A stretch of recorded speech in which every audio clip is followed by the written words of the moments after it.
Assalamualaikum dan juga salam sejahtera. Hai, kembali lagi ke Zaf Vlog. So, hari ni, tiba-tiba hari ni ada banyak gila trailer keluar. Sampai 4 trailer keluar. Dan aku pun tak sempat nak tengok. Aku hanya dapat download, post je dekat social media aku. Iaitu first trailer, Final Destination Bloodlines. Finally dia keluar trailer.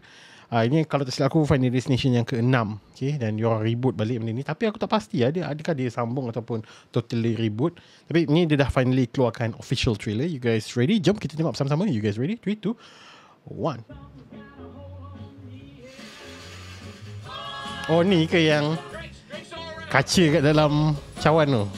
Dalam ais.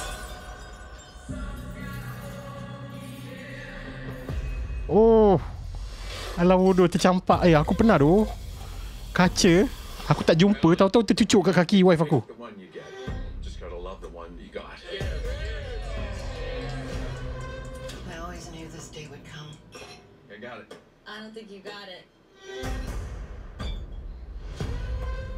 Ui, bapak dia. Oh yelah, dia tak nampak sangat macam, dia tak nampak macam kaca, dia nampak macam ais kan. Ui, sial lah. Ish, bawa trampolin tu pun ada tak?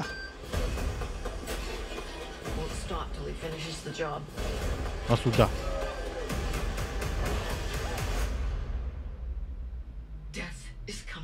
Ni siapa? Ni pernah muncul dulu. Oi.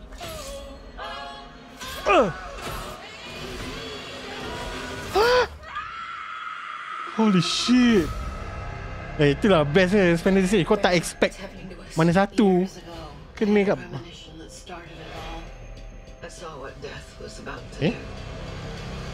Oh, ni pun baru lah. Oh. Uish. The fuck. I saved a lot of lives that night. Everyone needs to get off the dance floor. Lives that were never meant to be saved. But Death doesn't like it when you mess with his plans. Oh, it seems like this book, it will show you everything you need to know to keep our family safe. Itu semua Death yang dulu. Oh.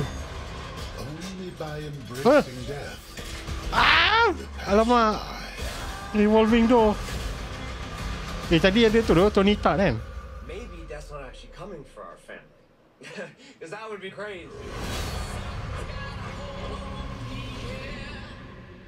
Okay. Dia kembali. Okay. Now it's settled. Dia bukan reboot ataupun rebirth ataupun apa. Dia memang direct sequel daripada ke 5 apa nama? Film Final Destination. Sebab selama ni aku ingatkan Final Destination Bloodlines ni dia akan reboot, dia akan restart balik. Dia akan ignore balik habis ke 5 filem tu.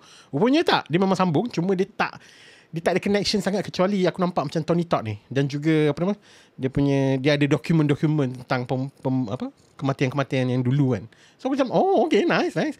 But I saw that there's satu face yang sekarang ni, and past iaitu nenek dia. So maknanya diorang ni weren't supposed to be alive, sebab yelah diorang ni descendants of nenek dia ni, dan nenek dia sepatutnya mati dulu tapi survive. So tu sebab nama dia Bloodlines. So ada banyak gila benda-benda yang aku nampak tadi, macam revolving door, daripada tempat yang diorang makan. Itu macam dekat ni tu, tempat-tempat makan yang mahal yang atas yang kena panjat tinggi tu. Wish, gila. Apa mana you guys tentang trailer Final Destination Bloodlines ni? Kau boleh tinggal komen. Wah, jangan lupa like, share dan juga subscribe channel Pure Pixels. Dan jumpa lagi pada Zaf Vlog datang. Thank you.